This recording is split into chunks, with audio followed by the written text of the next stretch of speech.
Welcome. It's Trek Talk, and we are live on twitch.tv/Calling Up Justice. We are live on, YouTube. Claudia, Alick, Calling Up Justice, and we are live on TikTok at Claudia, Alick, Love. Let's show our faces, and here's us. This is us. Hi, I'm Maiamama. So glad to be here, and with me, I'm trying to point where I'm at. We have DeLa and we have Claudia. DeLa, say hello to everyone. And hi, everybody. So good to be here. Thanks for letting me join in. Yeah, I'm so excited to talk Trek with y'all. Claudia, say hi. I'm so chill. I could take it or leave it talking about 4.5 Vulcans. Like, whatever. Let's talk about Star Trek. Man, I love me a hijinks episode. So let's start out though with what this episode was about, and then we'll get into some nitty gritties. Claudia, can you tell me what this episode was about? I'd like to give you a summation of Star Trek Strange New Worlds Season 3, 4.5 Vulcans. Man, Vulcans be cray. Thank you. Yeah, legit though, but that's true. Here's mine, which is Captain Pike, Nurse Chapel, Lieutenant Noonien Singh, and Ensign Uhura become Vulcans for a mission, but they find they cannot revert to human form, leading to a series of character-driven hijinks as they embrace their new logical selves. That's pretty much what happened. It's really nice to have an episode where, like, a lot happens, but it doesn't really affect anything. Like, it's just fun. Like, we don't have to go, like, where does this fit into the canon? Like, it's just not that deep. I like how Sam wasn't even on the ship, and Jim was just like, okay, I guess I'll just hang out anyway. I have done that. I have gone to, like, go see, like a sibling, and then they weren't there, so I just, like, hung out with the people that were there because they're my friends too. But it was just, so I just like that. I like that. All right, I strongly disagree, though. I don't like an episode where nothing matters. It's all just about the interpersonal dynamics and personality traits of the characters. And I'm like, I only have a very limited, like, if there's 23 episodes, yeah, have some that are just silly fun. But if you're giving me the spare amount of episodes I'm getting in a season nowadays, I need meat on the bone every single episode. And I'm sorry, Patton Oswalt, that was not giving me any kind of nutrition. I wasn't into it.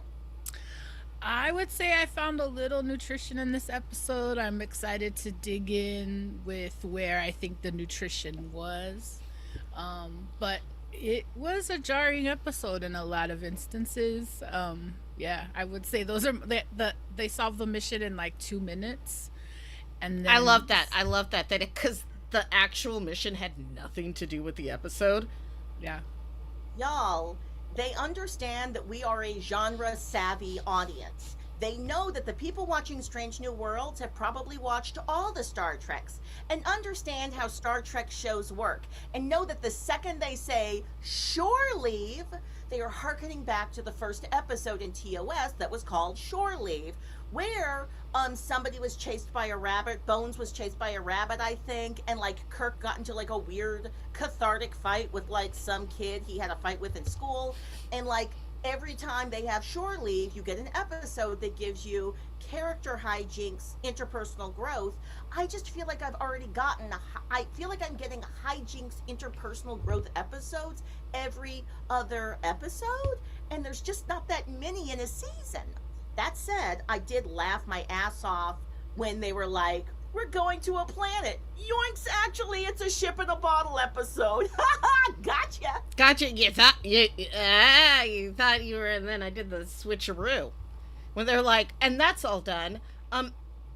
Here's the thing, is that, I guess I can say, so earlier, right before we started, this stream, we were having a conversation about something that was missing, a missing point in this. So the mission, this mission, us not even seeing the other planet or anything, these primitive non-Vulcan things, not even seeing them, that was a very good use of not showing us the whole thing. That was a very good use of that. But then later, towards the end of the episode, we saw another instance of leaving out a big section of the story, which I think would have been maybe a little bit. There was a lot of a lot of telling, and not a lot of showing. But I didn't get a lot of pictures. I only took like 7 off of the Paramount Press. But I did get pictures of each of the people as Vulcans. I did want to just, maybe we can riff off of each person's Vulcan transformation and like what you think about that, you know. So let's start with La'an, who for a second I was like, is she actually a Romulan? Yes. Exactly, because Yes. And then I thought, am I being racist? Yes. is that racist? Like human race, alien racist? Against, okay, because that says, okay, so she was being sneaky, deceitful, paranoid. Now me thinking, is she actually a Romulan? Isn't actually, that's not cool. No one is inherently that way. Like, no one is inherently sneaky and suspicious. The Vulcanness is just, it was just La'an's paranoia by a million. I don't know if that's true, Maya. I think that if we take a larger look at all the Star Treks, Star Trek is speciesist. It says, oh yeah, these aliens, they're yes, like this all the time, and these aliens are like that. And one of the things I really appreciated about Star Trek Discovery was I felt like it was trying to undo some of that weird, gross storytelling by being like, yeah, you know what? I'm going to have the Vulcans and the Romulans be on the same planet and acknowledge that they're actually the same, and like this weird storyline of, well, you know how Romulans are, weird, and not right. It doesn't need to be like that. Well, go ahead. Go. I was gonna say, like, they lay it in the episode and then they don't touch it, where both La'an and Pike are like, I mean, I know a thing, but I'm not allowed to say, and you know a thing, and Romulan, and then they like wink, wink, nudge, nudge at each other, and then we don't hear it again. And so I was like, is it also amplifying the Noonien singness of La'an? Is that why La'an it's almost like the serum amplifies everybody's internal thing. So that's what I was like, don't drop Romulan joke like that. Don't drop the Romulan thing and then not touch it again. Well, like that just felt ugh. Yeah, I was like, well, and also I thought that, so first I was confused. I was like, wait, are they Romulans? And then I'm like, no, that's not it. And then I was like, so then La'an is going to attack the Romulans?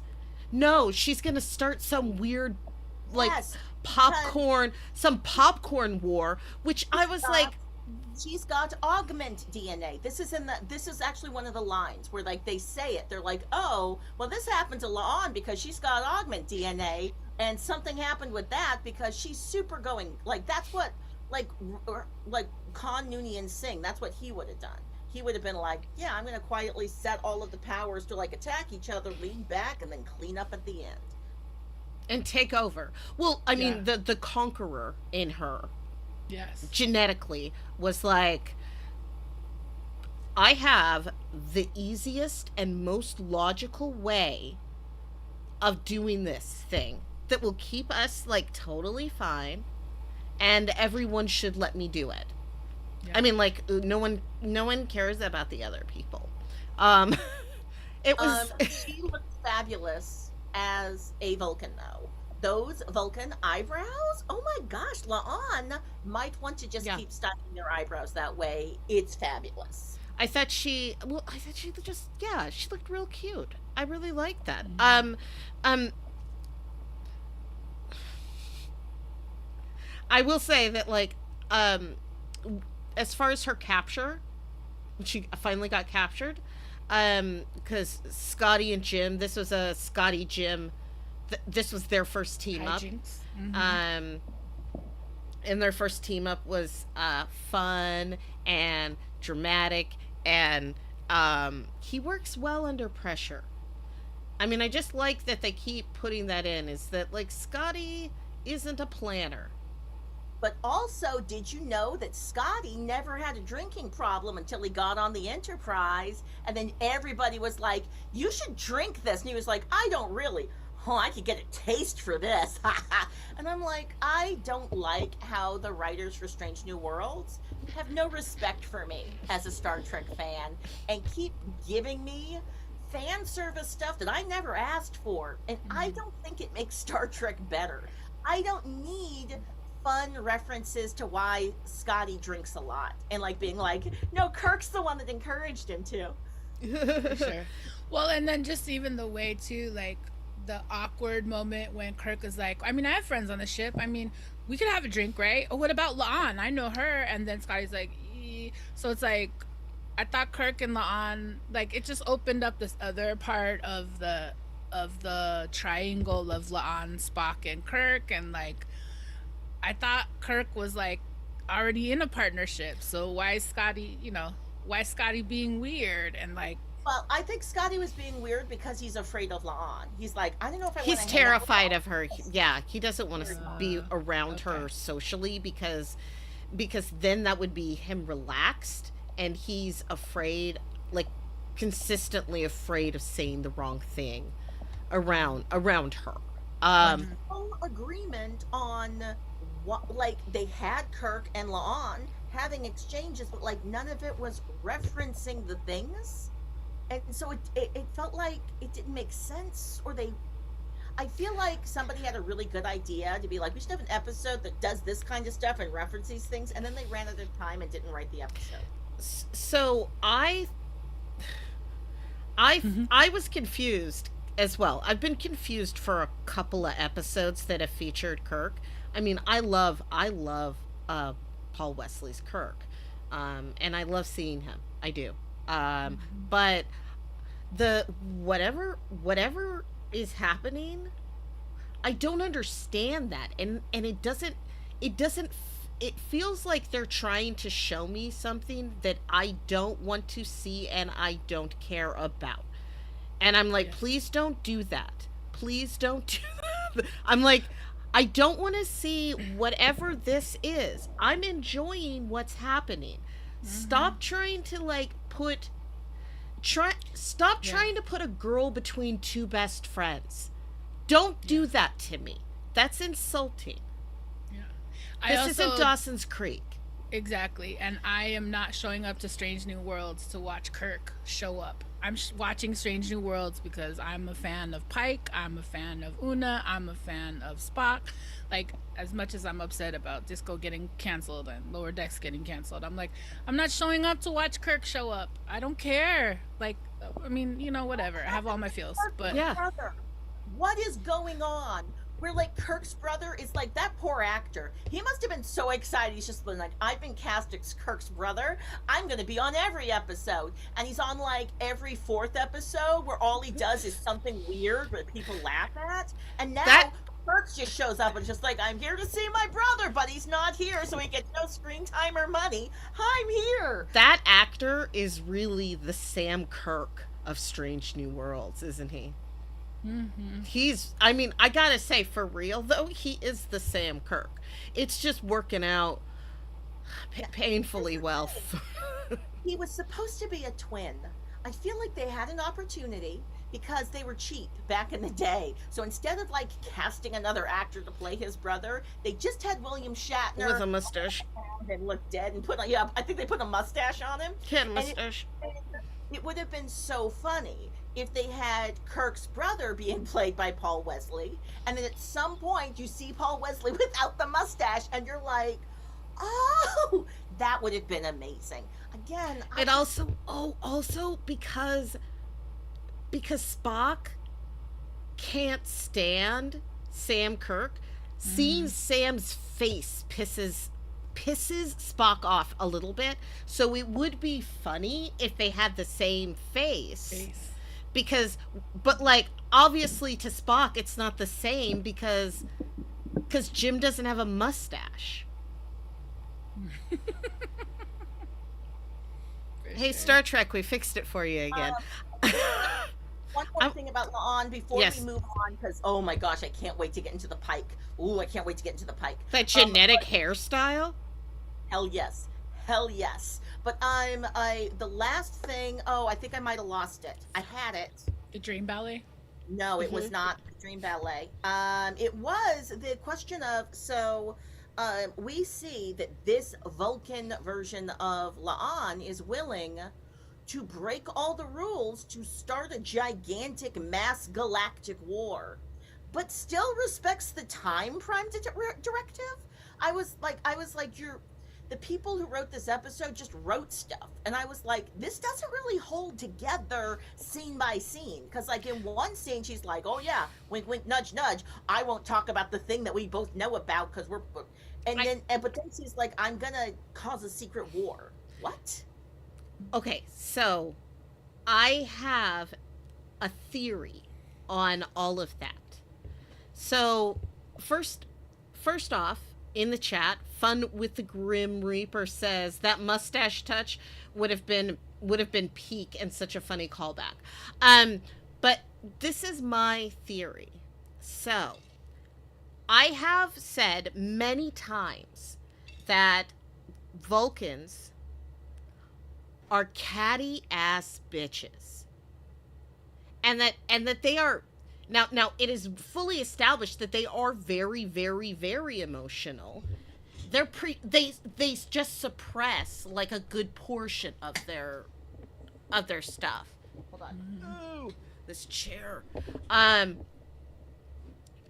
But they sort of have this, it's like, here's all my emotions, and then they're like, hold on.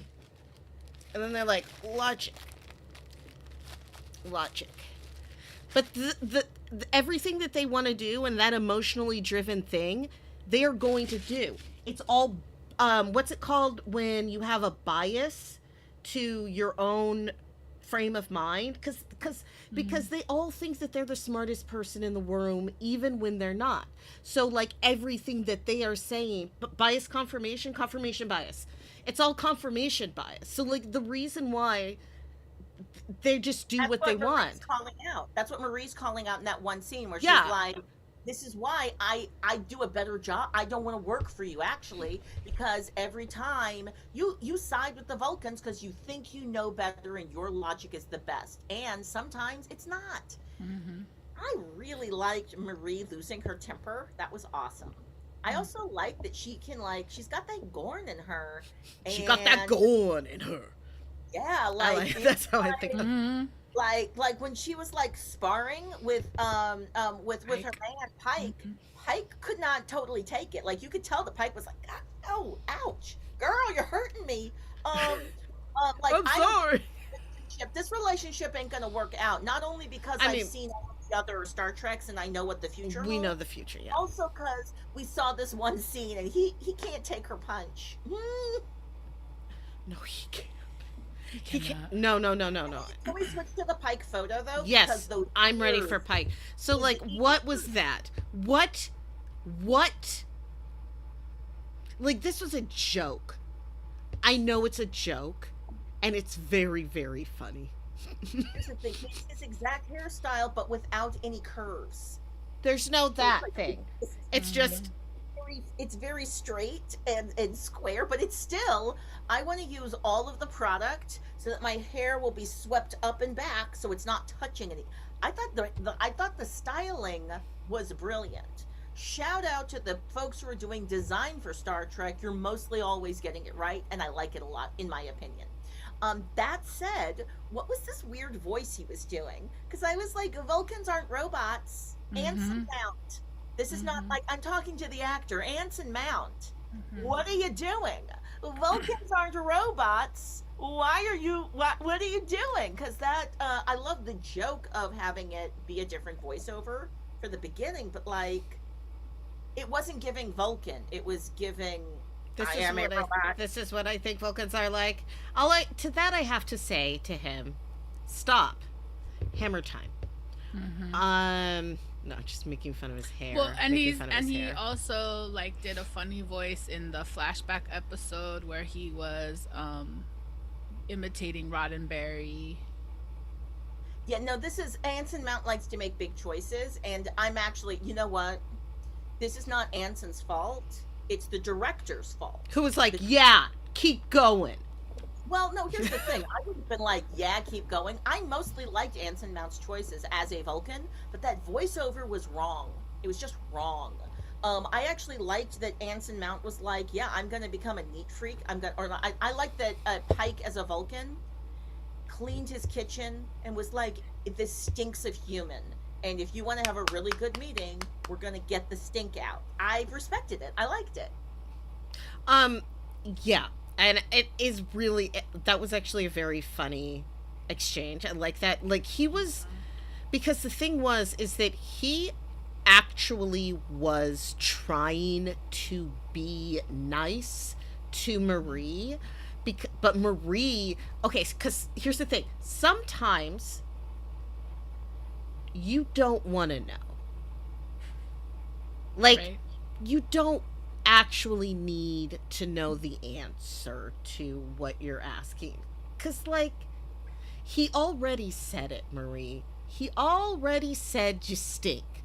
And don't make him say it to your face. He's trying to not say it. He's just saying the human smell.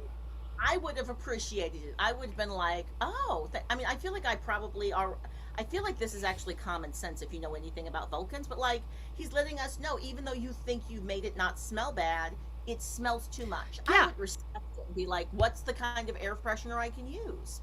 Yeah, I wouldn't be like, what, do you think I stink? And I'm like, Marie, yeah, that's what he's trying to say.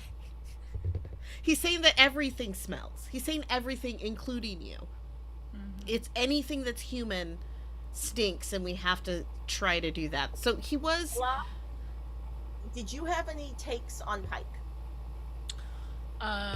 Yeah, no, I was just thinking. I mean, I think the thing that I was most struck by was the way in which his Vulcanness impacted when he's like, we should do whatever 52 shifts, or he made people go into like 52-minute shifts. Oh, it was 52-minute shifts, and it was 42 minutes. 42 minutes. And I was like, what is that for? Is 42, like, what was that about? Is that significant? I'm curious if 42 minutes is the actual length of the content of a original TOS episode given the commercial breaks.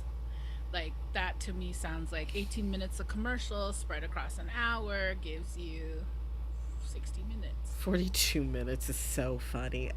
Well, it also made me think of... Oh my god, a standard runtime for most live-action Star Trek episodes is 42 to 45 minutes. Oh my... Yes. You're so smart. You're so smart. I thought that was hilarious when Pelia, like, wakes up out of the bed and is like, these shifts are killing me. These 42 minutes just... 42 minutes I like how everyone is going to her quarters to just...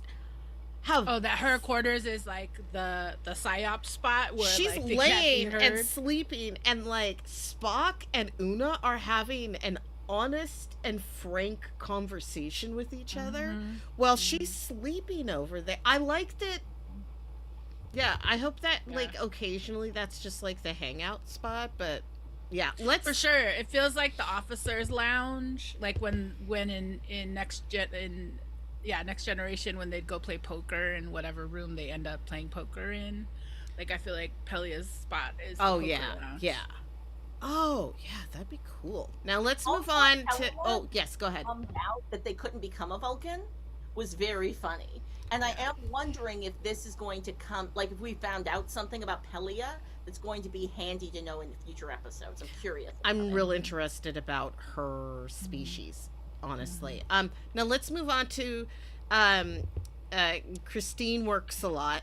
So oh my gosh. I love how Christine's it's like they took everyone's fatal flaw and turned it up to 11. And hers is I don't need anybody. And so she is like just like calls Roger, which I mean, even though I don't like Roger. I'm with Spock. I just don't like him. I get that, like, he's very nice to Christine and she loves him and he loves her. I just don't like him, okay? It's fine. But, like, she's breaking up and he's like, what? No, wait. She's like, you're, like, way too romantic. I don't have time for that. And then she turns to Spock, I'm also breaking up with you. You already did that. And then why? Like, there was a song. In the resolution, why did she invite Spock and boyfriend? Well, because in her world view, they're all adults that are cool with each other. Like, she said to Spock several times, you're friends with Roger. And Spock's been like, technically, I guess. That technically don't hate him. Like, as they're trying to, like, you know, choke down her terrible plummet soup, they're both like, we like her a lot, and like we don't like each other, but we're here because we like her and we're friends with her and we're trying to be cool with each other. I think that shit's hilarious. And I gotta say, actually, kudos to the writers for how they're handling Corby and the entire Corby relationship. Because we know what happens if you've watched TOS, we know what goes down with Corby. So I love, like, all of this setting up of the Corby relationship. But I have a question. How large is the universe where Corby is just around? Because he wasn't on the ship. He was someplace where they could meet up. And then Kirk wasn't on the ship. He was just somewhere nearby where they could meet up. And I'm like, at that shore leave place. But like is the Enterprise, like, is Strange New Worlds, where they're not going out into far space, they're just mostly in the neighborhood? Is that what the story is? Yes, and I think Corby was on, it's like Pantomime 3 or something, or the moon 3. Place where Doug was, and I think they were trying to, because of shore leaves plans, I think Christine was gonna leave the ship to go hang out with him, which is why he was nearby. Right, all right, that makes more sense to me. They had prearranged. It seems like that's why Beto's around, or I guess Beto's still on the ship at this point. Right. Yes. Okay. This is making more sense to me, because I was like, how are you all getting together? They're on a vacation hub area of, like, sometimes they're on the outskirts for different missions, but like at that point, they were on their way to a place where they could go take hikes. Where Sam could go take a hike. Sam went and took a hike. Oh my gosh. Okay, that's take a hike, Sam. By himself. Yeah. No, they made Sam Kirk take a hike by himself. I now like that's real. It's so funny because I'm like, that actor insult a producer. What's going on? It's just so funny because I'm like, why didn't you go find him, Jim? I know. Like, you could have just gone to find. But like, here's the thing: if your brother's on a solo hike, like he wants to go on a solo hike, why would he? He doesn't want company. That's a thing that they know. It is. Okay, fair enough. I appreciate being able to talk about a plot point that bothered me, and then have you all say a thing where I'm like, well, actually, you just resolved that for me. I like it better now. So thank you for that. Well, now I would like to talk a little bit about Doug. And first off, I want to talk about Doug's sister Susan and his cousin Pete. Doug, Susan, and Pete. Doug, Susan, and Pete. And that, like, it was like this part just made me like giggle a little bit, because also I was wondering a couple of things. Is Doug like a little bit of a human fetishist? Yes. I think so too. And I think like and I think his family is definitely. They're like, it's like when you have that white family who like is really into a culture, and then one of those kids dates someone of that culture. You like I'm just looking at the chat here. Sorry. could you but yeah, it was like that kind of like, I mean, I guess technically Una is not a human though. Yes. So Fun with the Grim Reaper says, at the beginning of season, I noticed that number one's eyebrows are actually styled a lot like a Vulcan, and I'm curious if number one was originally going to be a part of the crew that was going to get changed. Maybe not, but it was something I noticed, the simplification of everyone's brow. Oh yeah, because everybody's brows got fabulous. Yeah. I have to say, their eyebrows are fabulous. I never realized I wanted eyebrows up like that. Boom. They are so, they look just and here's my question. I should have done that with my eyebrows. That would have been fun. Yes, but here's my thing. When it comes to Vulcan styling, I've never been like, Vulcans are hot. Vulcans are giving face, but in this episode, they seem to really want to be like, Vulcans. And I want to complain for a moment, and then I want to return to Doug, because we need to talk more about Doug and Patton Oswalt. Doug, you mean Doug. The power walk to the contemporary rock music. I was like, why is this happening? Who chose the music for this show, and why do they think Star Trek sucks? Why did they not I was like, why did you do that? I am like, there's somebody who did that, and I'm saying specifically, that was a bad thing you did.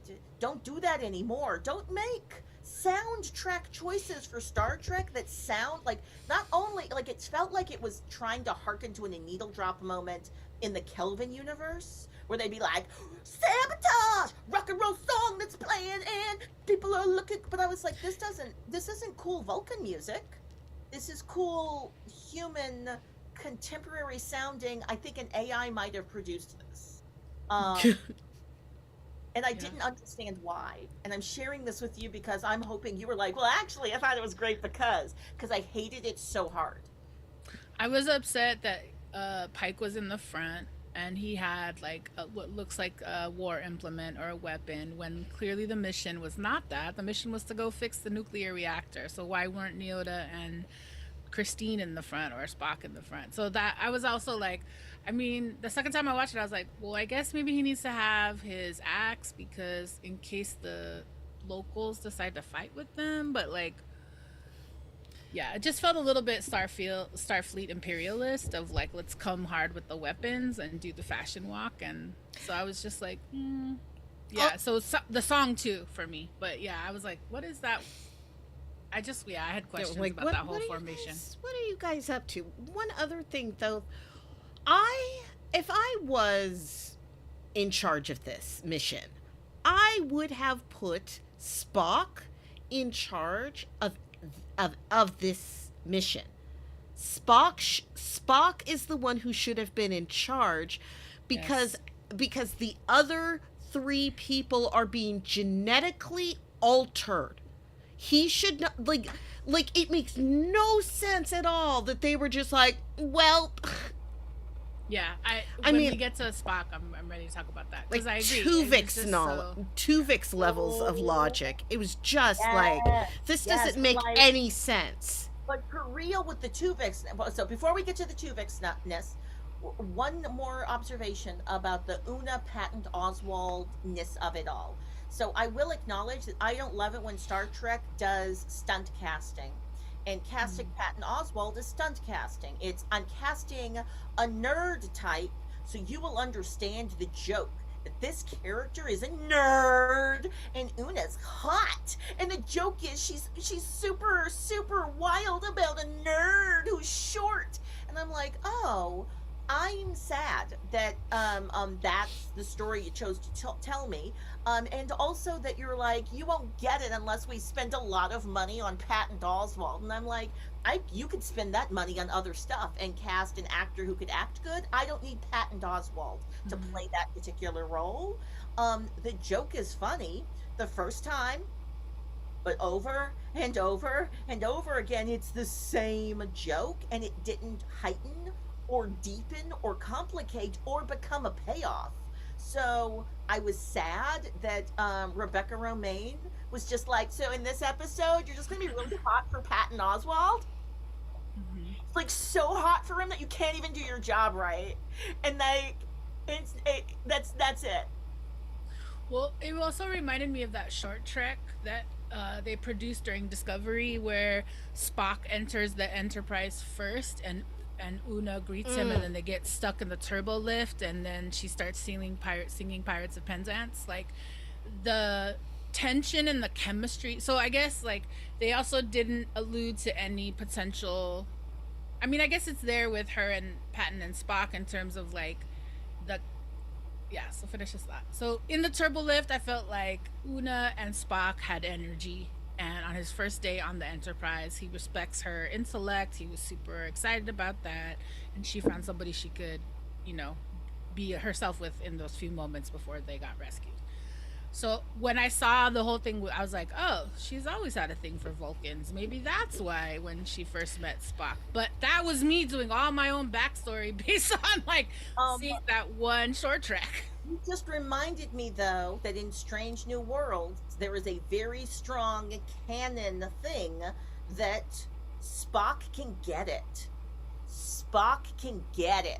Spock is hot. HAWT, and many bridge crew, many of the leadership of the Star Trek Enterprise ship are into Spock. I forgot about that moment. Was super sexy and intriguing.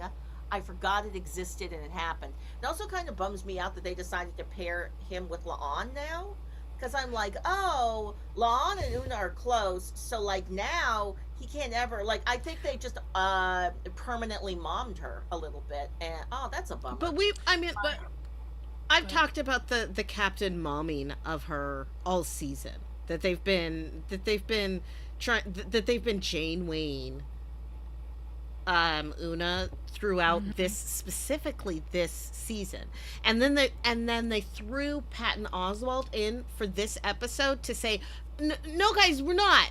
No, like, she gets it. She is. Sometimes she like acts like a girl. Like, it's totally fine. It's annoying and boring. I never wanted Spock and Una to be anything but the closest of friends. I like how they both support each other, and I like the sibling relationship because Una was like a sister. Like, he lost his sister, and Una is like the sister that he lost. And so I like that. That's why I thought it was funny when it was like, we're married and have 2 kids. And, like, that was, like, here's the thing. It was so dumb. It was so dumb. I hated it, though. Why? We are in the future. We are in the far future, where we should be beyond. The reason I can't be with you is because I'm actually in this other heterosexual relationship that's, like, fully legally, we're legally bound, and that's why I can't be with you. And I was like, I mean, I get that, like, the joke, that the plot point they were trying to tell was, I can't control myself. I have to come up with an excuse that makes it impossible. But again, it just didn't hold up for me at all, especially when she goes off with him at the end of the episode. I was like, what was the point of any of this? I did not get a scene with Doug being like, this is how you Katra. You Katra with the Katra. When you're Katraing, all you got to do is Katra. Let me give you some Katra sauce. Drink this Katra milk. None of that happened. What was the point of Doug? Except for Ooh, I I did love that. What was the point of Doug? It gave us something, like we just had like something to laugh about for like a couple of scenes that was just like kind of unnecessary. It was unnecessary hijinks. I Well, would have liked to learn a little bit about, because I love Vulcan culture. So yeah. I would have liked to learn a little bit more about like what the whole Katra situation was, because it really did seem like they were, yeah, like they took out part of the story, and I'm like, so what happened there? Was it just really bad? Was Yeah. it like really bad and you guys were like, "Oh, we can't show this." Or maybe they couldn't spend the money on the digital effects, because when we saw Katra in Discovery, which is actually my main like reference point, like Sarek is literally reaching across space through the Katra connection to tell Burnham what's going on. Literally reaching across space to save her. You know, so part of me was like, okay, I get Katra. I'm really glad I understand it. Maybe they just didn't want to spend on the thing. I think connected to my, I've been curious all season about, based on last season when it was last season, right, when Boimler and Mariner show up and they're all freaked out because Spock is not being Spock and he's being more human. So part of me is like, oh, I thought it was interesting that they brought another Vulcan on the ship during this episode where it's all Vulcan, Vulcan all the time. But we never got a full scene where Spock and Patton Oswalt got to be around the other newly genetic Vulcans. That's what it was. Yes, and I'll just say, as a mixed race person, I was so triggered by the constantness around how he's only half Vulcan, and I was like, so you know, whatever that. But then I also just feel like, okay, so is the meat on the bones here is like, we're mapping our way back to how do we get to the Leonard Nimoy version of Spock out of the Ethan Peck version of Spock. So, okay, this is another moment where Spock is confronted by people's ideas of what Vulcanness is. And instead of actually letting us like chunk into it, it's like wink, wink, ha, ha, ha, we're making all these jokes. It's like, just come at, like, yeah. So part of me was like, okay, maybe I'm watching. Okay, this is how he feels triggered. Maybe he's feeling triggered too. Like, this is what happened to him as a kid on Vulcan. He literally tried to cut the Vulcanness or the humanness out of him. Like, all of that stuff. So that's the what I mean, I feel like, yeah, I'm constantly trying to hold up a side popsicle. I really, really loved how I'm forgetting Doug. So I loved how Doug was like, you know what? You're awesome. You lied so good. That was amazing. You're really awesome. Like, I loved that, like, because like we mostly got told through the humans being Vulcans that Vulcans are assholes. Vulcans are obsessive. And don't care about personal relationships at all. That's not true, but that's the kind of Vulcan that Christine Chapel became. Vulcans are overly blunt and rude and don't care about your feelings. I don't think that's true for all Vulcans, but that's the kind of Vulcan Pike was. And Vulcans are controlling to a point where they will try to either change your literal mind or change the map of the universe. And those are the kinds of Vulcans that Uhura and La'an turned into. Please go ahead, So Mike. I have another theory about that, because like when they got hypo sprayed into becoming Vulcans, like they're all like, ah, which was spot on hilarious. It actually was super funny watching everyone writhe around in pain, like with their emotions. They were like feeling everything so intensely, and Peli is all jealous. But I think that instead of suppressing, so your normal standard Vulcan has spent enough time suppressing their emotions that they know you don't cut your emotions off. But these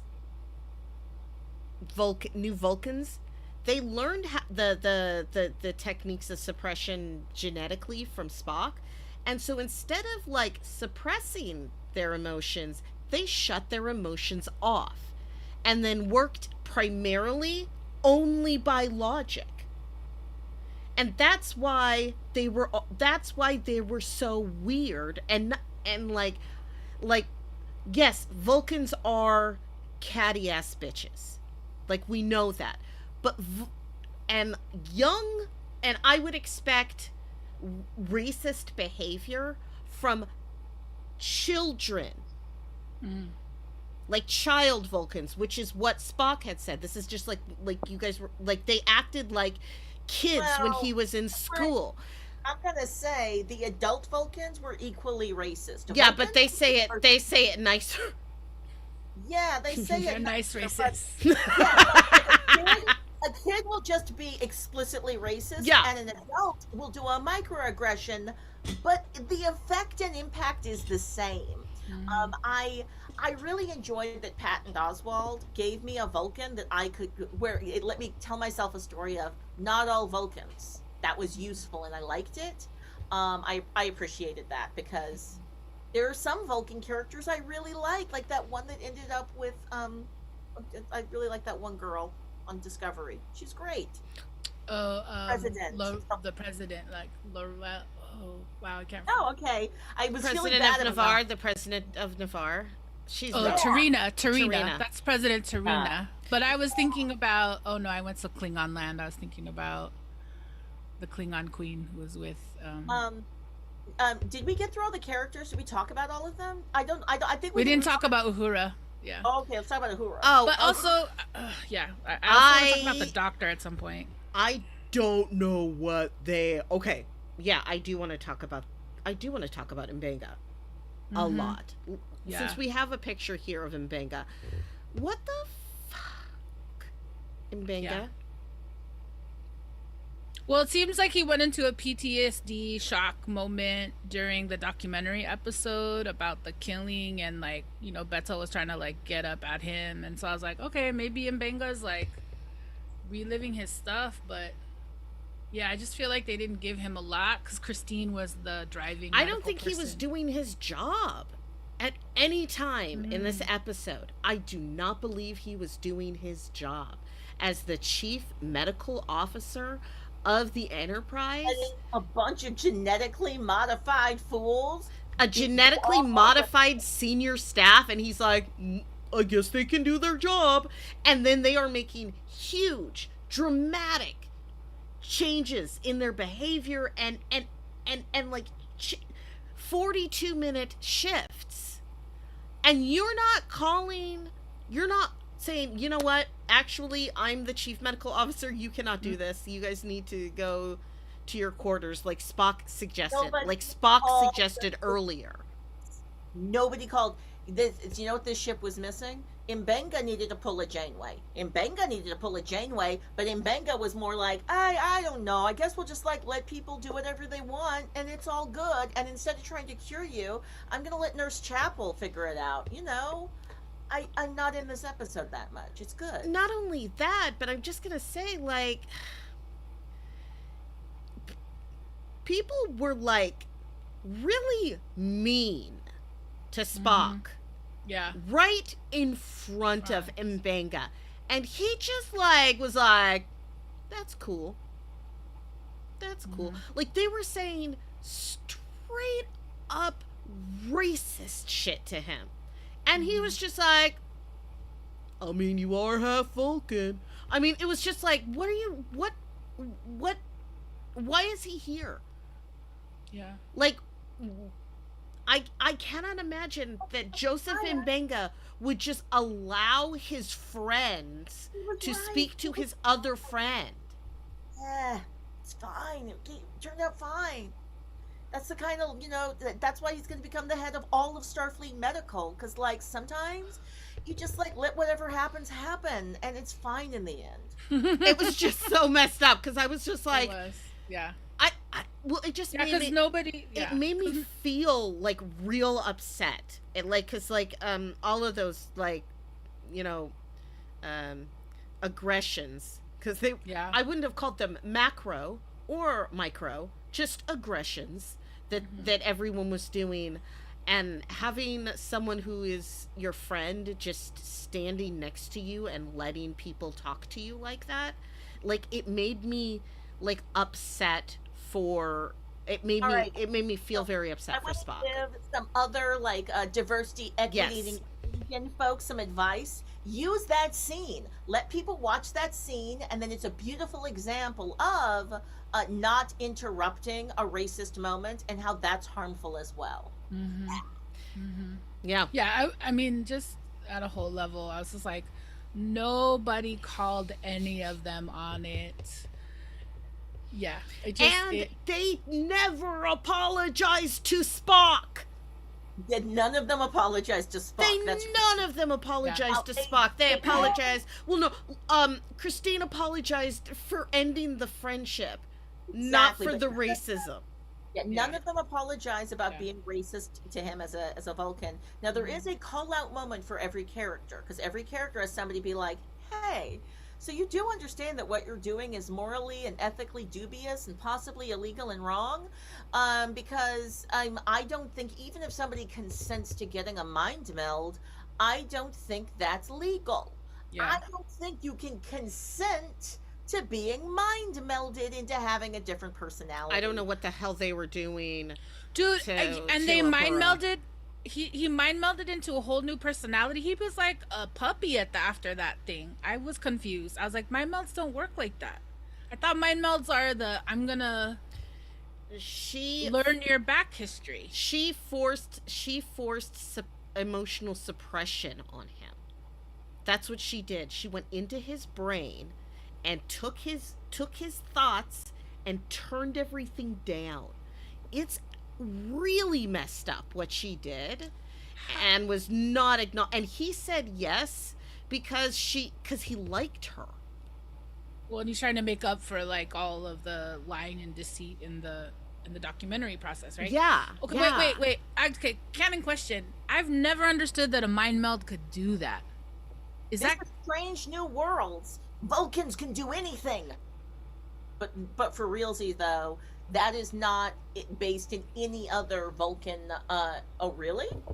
Really? Well, Maya? they can do all sorts of things. They talked about the harmful nature of mind melds in Enterprise, and I know people don't like Enterprise, but there's like a lot of stuff about Vulcan culture in Enterprise because real, it's real. because it's before.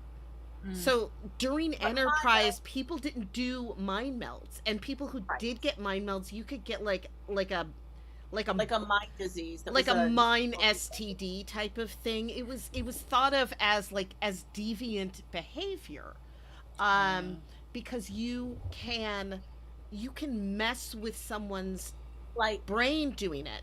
Sarek and Picard, like they do a little mind swappy. I'm gonna take some of your ability to suppress emotions. So like they can do all sorts of sorts of shenanigans when it comes to that. They can also they can put this thing on their head and make their emotions shoot out and kill people. That's real. That happened. That happened in the episode. So Maya, thank you for reminding me. I had forgotten about the episode where Sarek and Picard do that, because I was like, I know that they've talked about the dangers of it in Enterprise, but I don't know if we've ever seen it. But you're right, we've seen this actually happen. This is real. Yeah. Okay. Did we have any other Beto Uhura observations we wanted to make? Again, Uhura looks great as a Vulcan. She looks really cute. I mean, she looks good all the time, and I love how they're changing her hair like every single episode. It makes me very happy. I don't know what they're doing to her right now, like as far as the way that she handles her interpersonal relationships, because like this is very the last couple of episodes, from what is Starfleet to this episode, I'm very confused about like why she's being.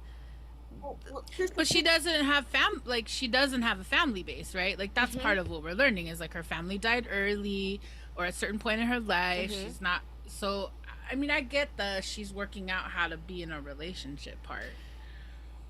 but it's not, you know.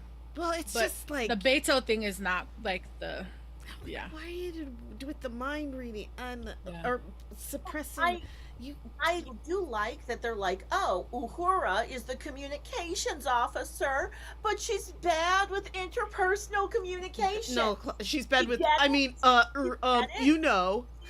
Yeah, like that was not good writing, and I actually didn't love it. I was like, oh, this is hacky writing, and I don't love it. So again, I keep going.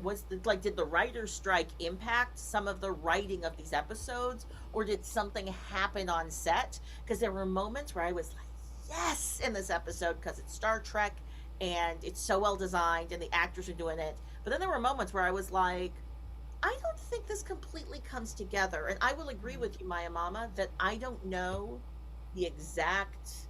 I mean, the arc for every character on TOS is, and that's how they start. That's how you met the characters like they are on TOS. So that is the arc. That's why in the last scene we got like Scotty and Kirk being like, I bet we're gonna become friends.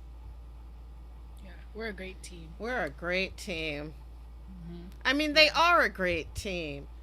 You know, Jim stands there, gets punched, and Scotty does all the work. Hmm. That's literally how it works. Like, so he wasn't wrong. He wasn't wrong. That's literally. So like while Jim is like, I'm gonna get you. I'm gonna get you. That scares Scotty into acting quickly and fixing everything. Because like that's because he works well under pressure. So actually that's why Kirk gets into so many fights. It's to help Scotty. Hmm. Because he's just being a good friend and a good captain and a great captain. Yeah, Did we yeah. talk about all the things? Did we you talk listen? about the? Did we really talk about the dream ballet though? Because I don't No, think we we missed really the dream did talk about the ballet. dream We have ballet. to talk about Also, the dream does ballet. the Enterprise have? Does The the? Cetacean Deck Dream Ballet? Because I don't know if you saw. Yes, I the did. dolphins Does the frolicking. real Enterprise have a cetacean lab, or was Yes. that just a dream? No, the cetacean. They Okay, have a. good. Yeah, that's That's real. what I was like. That's real. I think so, but it was really pretty, and I like La'an and Spock way better than I like La'an and Kirk. I think La'an Agreed. and Spock work well together because they're both logic minded, but also kind of hyper emotional at the same time, and I think that they understand each other.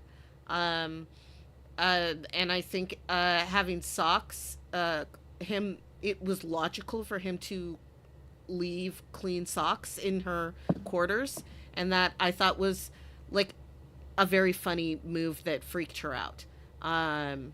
And but the dream ballet was really lovely. I think they just want more excuses to let them dance together, and like I get fan I got. service, but this is junk food.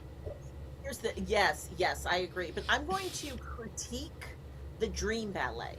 Not the fact that there was a dream ballet. I actually loved that there was a dream ballet. I thought that was genius.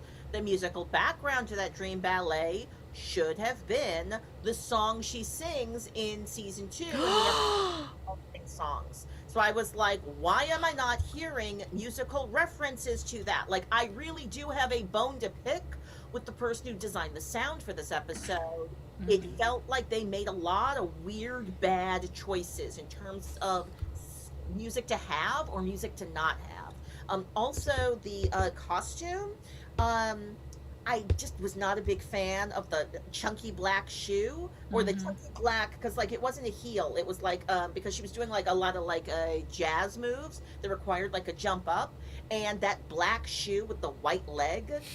I get that they were like, oh, we really want to make sure that you can highlight the beautiful leg extension. Also, she's got sexy legs, but like the outfit made no sense to me. Like it didn't feel like it was based in anything that I knew about her character or Star Trek or Starfleet. It just felt like in this scene she's wearing this sexy outfit and then she's doing contemporary dance moves that you would see on Dancing with the Stars. None of them are moves that would make you think of something different from the future. So I have a bone to pick with the choreographer picking the most basic ass moves in the universe, but also the fight scenes into the dance.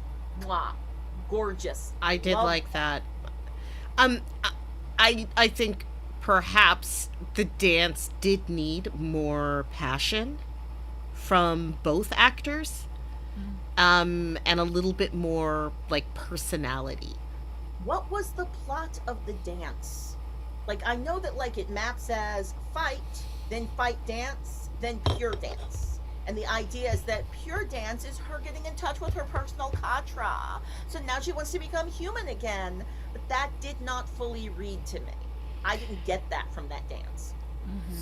I felt like it should have been so, because the thing that she was fighting against, that frankly both of them were fighting against, was um like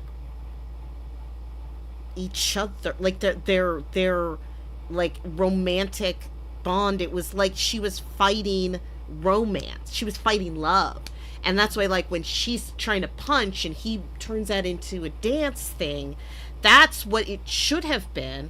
And so, like, when she finally, at that part where she joins the dance and just jumps at him, like, that should have been more. That should have been more. And it was lukewarm. But I was like, I think I know what you're trying to do. So I don't. So I still, and also I still love a dream ballet. I mean, you know, like, because like they don't do that anymore. Right. And so it's just like, I love a modern dream ballet, but I think every character in this, like the other two, also deserved their own personal dream ballet. I mean, it didn't have to be a ballet, but it could have been Well, like a right. like, hey, Spock goes in there and is like, hey, Nyota, I know that you're like all like, you need to have control over everything, but this isn't right. And then she's like, yeah, you're right. And then like, hey, Pike, um, stop it. Well, Um, I did like that instead of the dream ballet with Pike, we got that great scene with Marie and Yes. the other Vulcan dude, and we got to see Pike kind of lean like that. To me, I'm like, yeah, that was a satisfying resolution for Pike. I was like, cool, I could see him come back because Marie had already engaged and was already like, no, forget this. I don't want to be with you and I don't want to work for you. And versus like, yeah, Uhura, I was like, I don't know that we saw anything other than, oh, she's fixed now. She's back to herself. And she's sorry.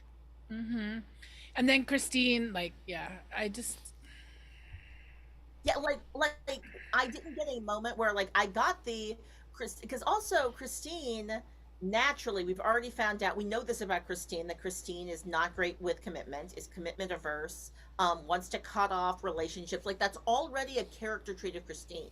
That being turned up to 11 is great. The problem is there was no moment that resolved it. She There just you go. Yeah. something like that, and that doesn't totally feel satisfying to me as an audience member. I liked this episode. Somebody in the audience says, I feel like we lost content at some point in this season. I can't pinpoint, but I know something is missing or taken out a bit. And I'm like, yeah, I feel like either something like they planned to do a shoot and then they weren't able to shoot those scenes, or they shot the scenes and they were bad, or Patton Oswald was like suddenly deeply unavailable and they had to figure out some. I don't know what happened. Like, this didn't feel like it was fully a plan that was accomplished in a way that was successful. well, it also feels like they're just so committed. I mean, it feels like because of the way the reaction to Discovery and like the season long arcs and like all of the things there, I'm like, I've just been watching this season like, oh, they're just really trying to hype and lean into, we're like the original series. We're just going to go on these single episode adventures, and over time you're just going to build this understanding. And yeah, there's a connection, but we're not going to necessarily like, when I think about the dream ballet with Lon and Spock, I was like, oh, I really like seeing them, you know, they were fighting and stuff, but I really like seeing them be able to be romantical and see that part. So part of me is like, I guess I'm also just I've been thinking lately about, like, I guess I'm just the kind of viewer who I'm like, I'm so used to not getting what I want. When I see glimmers of what I want, part of me is like, oh, you satisfied that. Good job. You didn't get all the way what I need because I'm used to not getting my needs met. But I mean, and I will say I wasn't watching this season. I was, because I'm mad at Star Trek still. I'm mad at Kurtzman and all them because Disco's gone and because Lower Decks is gone. Mhm. And so part of me is like, I was just like, ugh, whatever with Strange New Worlds. And then coming back recently, I'm like, okay, I feel like that's the What is Starfleet episode for me was a really interesting. It felt like we could have had a good Trek table about it. Like it felt very like what I love about Disco. Yeah. Oh, I'm sure, and I'm so sad I missed it. So, I guess like for me, I think I'm just kind of in a place of like, I don't. It's so hard for me to keep being in love with, like, I feel like Star Trek is the queer lover that keeps breaking my heart and I keep going back to. And I'm like, I know you can't really give me what I want, but you're giving me enough of what I need. And that's not a queer thing only, but I think that's what I'm struggling with right now. Is just like, gosh, I'm so used to not getting my narrative and character and thematic needs met that you give me blips. And I'm like, I'm getting more here than I'm getting other places. But it's not even enough anymore. Like, I'm just tired of being led on. I'm tired Empty of being... calories. It is. Like you said, it's like junk food. Like, whatever. So I think, yeah, so I miss the Star Trek that I love, and I also am just coming to terms with. Yes. It never really... I have one last thing. And this is just... Yes, I go. And I know that we don't want to stay here for another half an hour, so yes. I'll try to rip quickly. So recently a colleague of mine was talking about how there was a period of time where all the TV shows were queer baiting. And I was like, I remember when all the shows were queer baiting. It was this period of time where things were not anti-heterosexual or not, like everything is usually mandated heterosexism, and you don't get any explicitly gay characters at all. You don't. So then all you get is the thing that gives you a glimmer, a character that could be read as gay, dynamics between characters where you can be like, if I squint and pretend that this part of the plot doesn't exist, I can read this in. Things where actors are giving, so like I'm thinking specifically of Deep Space Nine, where the actor is giving us a queer performance, but you can tell the producers are like, no, you don't get that. And in this season of Strange New Worlds, in the first season of Strange New Worlds, there were queer characters. There were trans characters, and I felt like it was still... I liked the first season. It's like the first season of Strange New Worlds did not make me feel like they were doing something different that was not for me. This season, I was like, oh, you had a meeting and decided you no longer wanted to serve my audience demographic because you knew that I would lean in and be like, well, look at that character's haircut and the way she's working on that bike. I'm gonna pretend and make some headcanon for her character. But all of the other, all the relationships I'm witnessing are aggressively heterosexual, and they've stitched out all trans identity. It feels like that's the new vibe, right? So, like, when your observation, DeLa, spoke to a very deep truth about this iteration, this season of Strange New Worlds, where I feel like they're going to give us glimmers, but I don't know if we're ever going to get the light. Doug should have been Susan. Doug should have been Susan this episode. That would have been better. I'm just saying. I would have liked that. I also would have really, really, really, really liked Una going gaga over a girl. Like, over a pretty girl. Like, that would be really satisfying as well.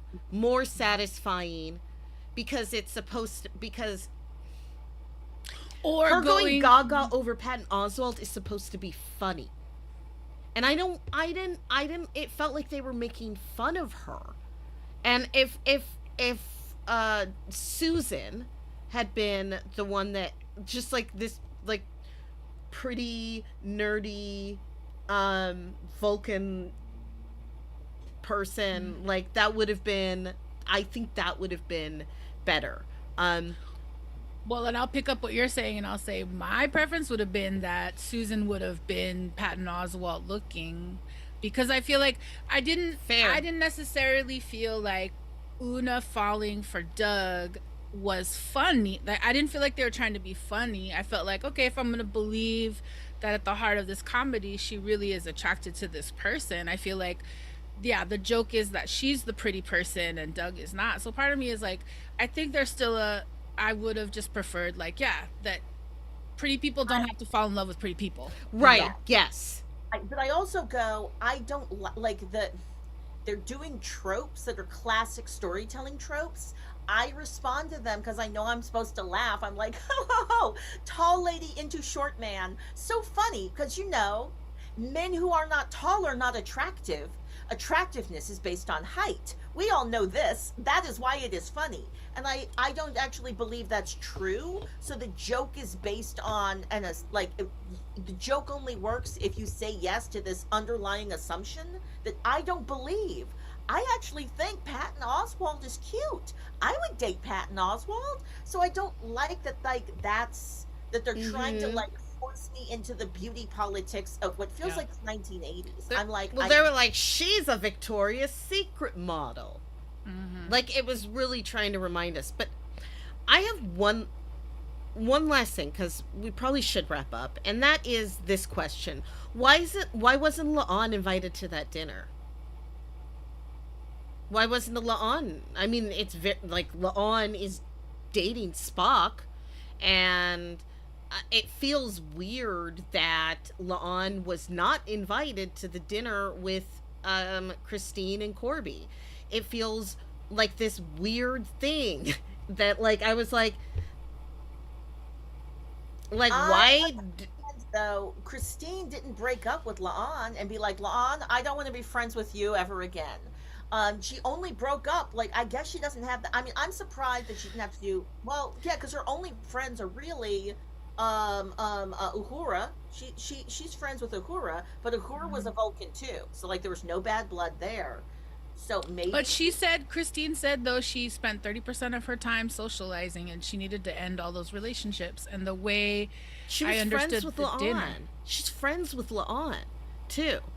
I'm going to make the argument of, if the person was a Vulcan, then they didn't absorb it as an insult or as a breakup, so she doesn't need to make it up to them. The only two people that she, like, insulted that are on the ship that she really needs to make it up to, I'm yeah, but it's also really, really weird.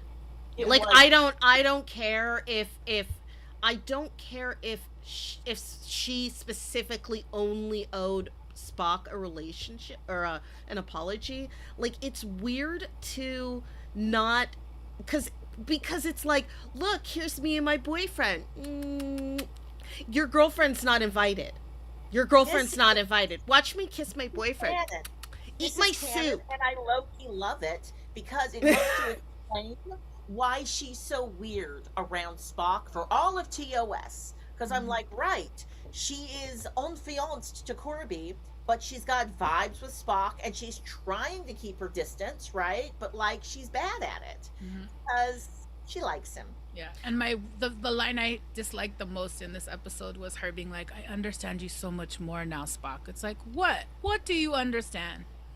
What? Like, yeah, I also was having my own pretty person getting to flout between multiple people, and, like, I just...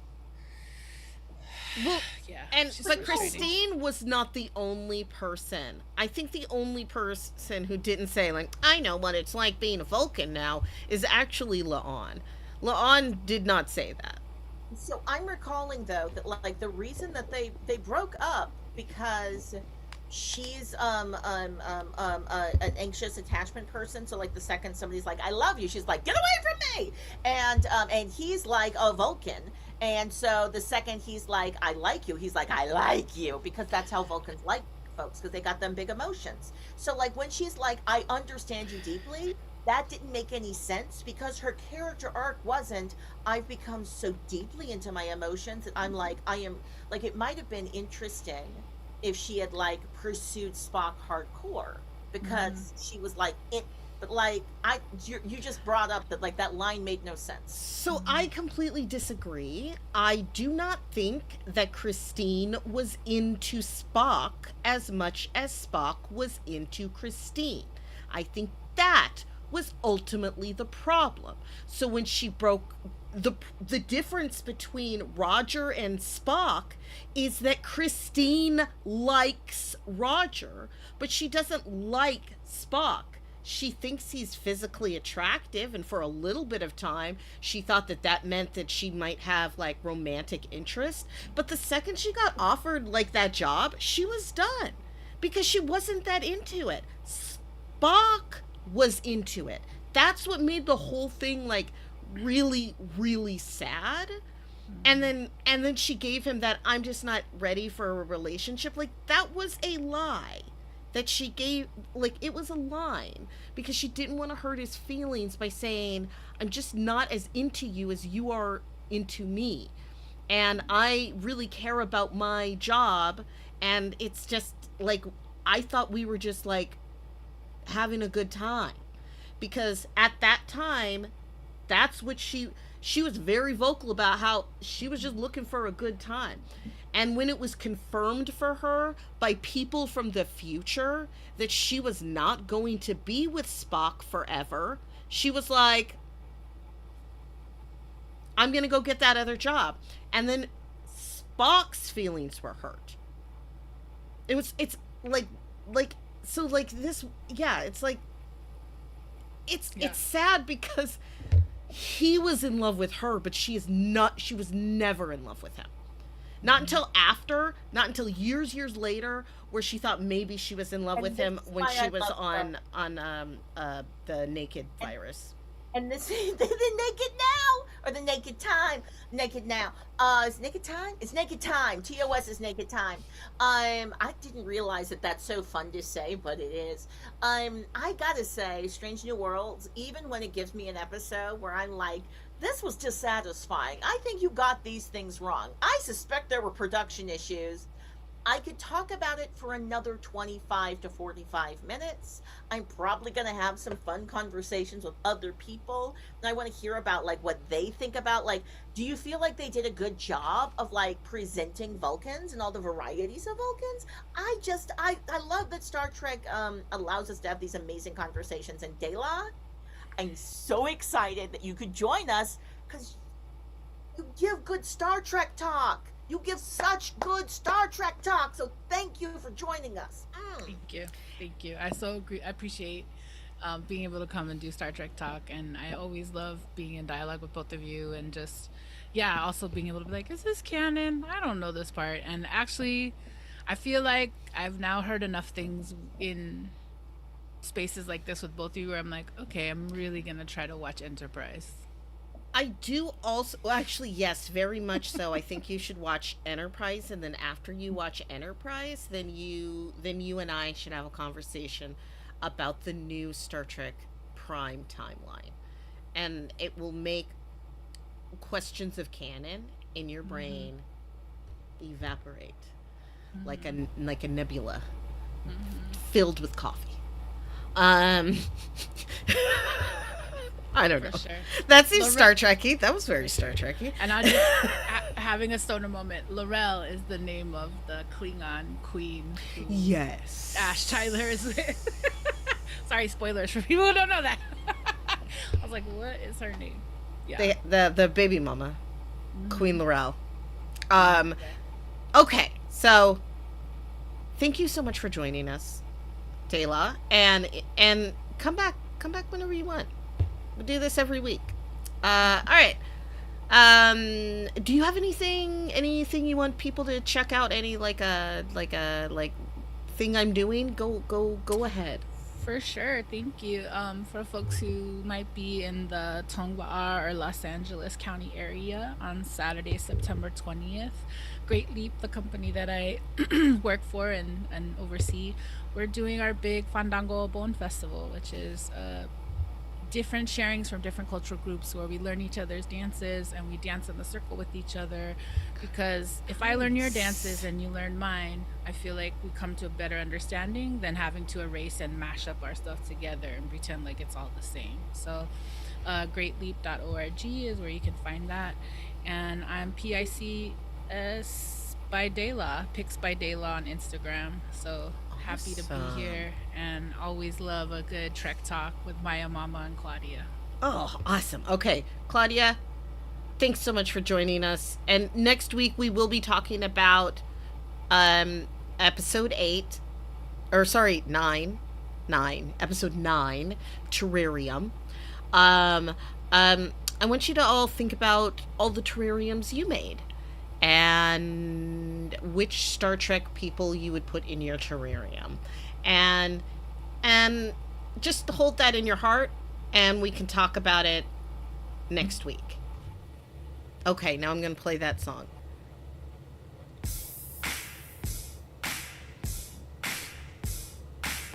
Thank you so much for joining us. Trek Talk is a Calling of Justice production. I'm your host, Maiamama. For more information on me, check out the links in the chat and the show notes. You'll see that chat, that's linktree/Maiamama. And special thanks to our executive producer, Claudia Alick, and our guest, DeLa. You will see their links are also in the chat, and I'll be putting those in the show notes on YouTube as well. Yeah, that's it. I did it. Let's see. Yeah, that's it. Okay. Peace and long life. Okay, I love you. Bye-bye.